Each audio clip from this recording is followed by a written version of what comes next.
If you're a parent today, you're facing a challenge that, let's be honest, your own parents never could have imagined. Raising kids in a world absolutely saturated with artificial intelligence. It's not just about screen time anymore, is it? It's about guiding them through this new digital world where their friends might actually be chatbots and their entire reality is shaped by algorithms. So, in this explainer, we're going to break down the brand new rules of parenting for this age of AI. And the stakes? They could not be higher. This quote from UNICEF just hits you, right? Childhood is a one-shot deal, and the digital world is now a main character in that story. Getting this right is, well, it's everything. And just how urgent is all this? Well, get this, 7 out of 10 teenagers have already used generative AI. This isn't some far-off future trend we need to get ready for. No, it's happening right now, today, in their bedrooms, on their phones. It's woven into everything from how they do their homework to how they socialize. So how in the world do we navigate this? Here's our game plan for today. We're going to start by mapping out this new digital world. Then we'll look at the risks, because they are real. After that, we'll get into your digital toolkit, which is both tech and, human. And we'll wrap up by looking at the big prize, how to raise kids who are not just safe online, but are truly resilient digital citizens. All right, let's dive into section 1, a new digital world. The most important shift we have to make in our thinking is right here. We are no longer just talking about the amount of screen time. We're talking about the relationship our kids are actually forming with technology. What does that even mean? Well, think about it this way. AI used to be kind of the invisible director, shaping the feeds on TikTok and YouTube. But now it's stepped out from behind the curtain. Kids are having direct one-on-one conversations with AI chatbots that can act like a friend, a tutor, even a confidant. The digital world isn't a library of content anymore. It's a cast of characters. And the numbers, wow, the numbers really show just how deep this goes. 2/3 of teens in the US are on social media every single day. But here's the real eye-opener. More than half have already adopted generative AI. This isn't just a casual thing. For a lot of teens, this is a constant companion, an ever-present part of their day-to-day life. And of course, this constant presence, it brings risks. So if you're a parent and you're feeling anxious about all this, listen, you are not overreacting. Your concerns are completely valid, and trust me, they're shared by millions. Let's really break down what parents are worried about. So the top fears are what you'd probably guess, right? Inappropriate content, adult stuff. But look a little closer. The third biggest concern, sitting at a huge 72%, is something kind of new. The fear that their kid just won't be able to tell what's real from what's fake anymore. And in an age of AI-generated images and deepfakes, that anxiety is climbing the charts fast. And beyond those immediate dangers, there's a deeper, more developmental concern. It's called cognitive offloading. Basically, if a student can just ask an AI to rate their essay or solve a tough math problem, are they actually building those mental muscles for critical thinking, or are they just outsourcing their own brain power? And here's the statistic that really gets me. While teens are diving headfirst into AI, a staggering 2/3 of parents have no idea it's even happening. This isn't just a communication gap, it's a full-blown reality gap, and it's impossible to guide your child through a world you don't even know they're living in. And finally, we have to talk about privacy, because the game has totally changed. We used to worry about our kids' data just being stored somewhere. Now we have to worry about it being used as fuel. Every question they ask, every chat they have with an AI, it's all potentially being fed back into the machine to train the next generation of these incredibly powerful algorithms. Okay, the challenges are big, they're clear. So what on earth is the solution? Let's move into your digital toolkit, and we're going to start with the first line of defense, the technology itself.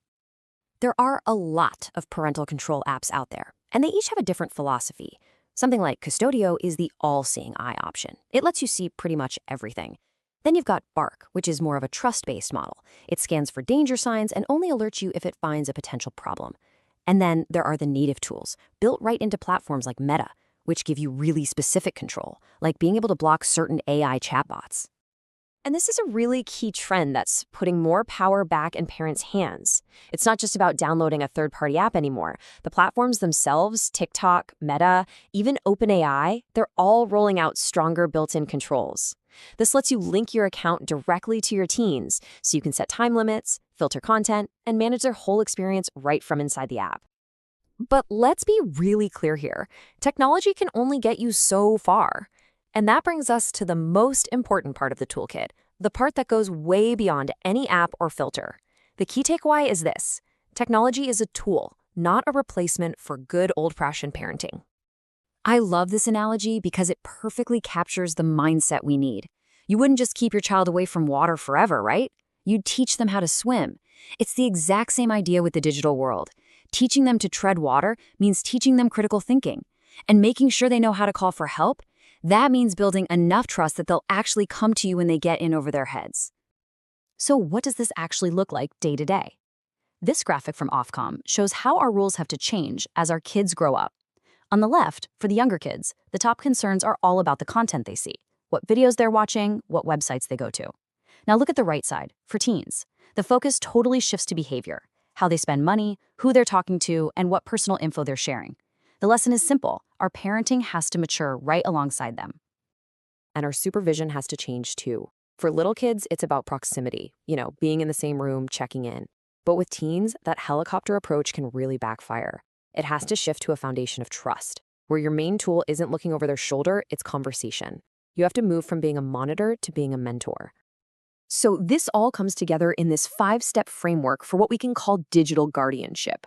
It all starts with being curious together. Explore their online world with them.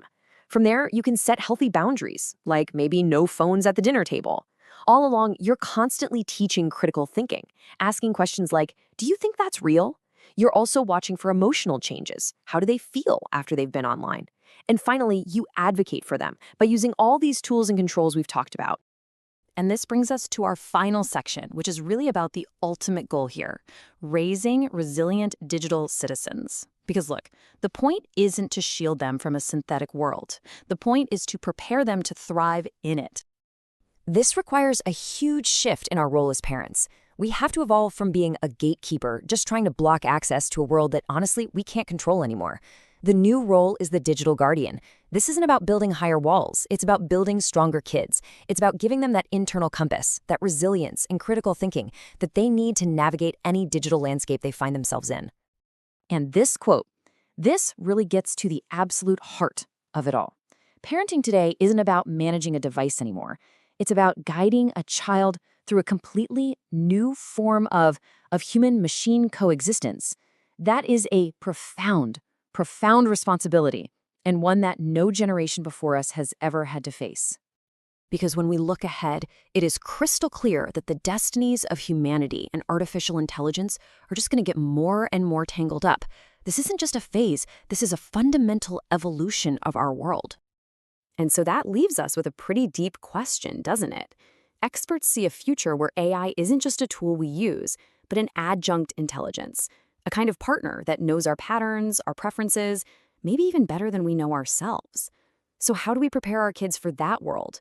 How do we teach them to be the captain of their own soul when they have a co-pilot that's that powerful? That is the core challenge of parenting in the 21st century.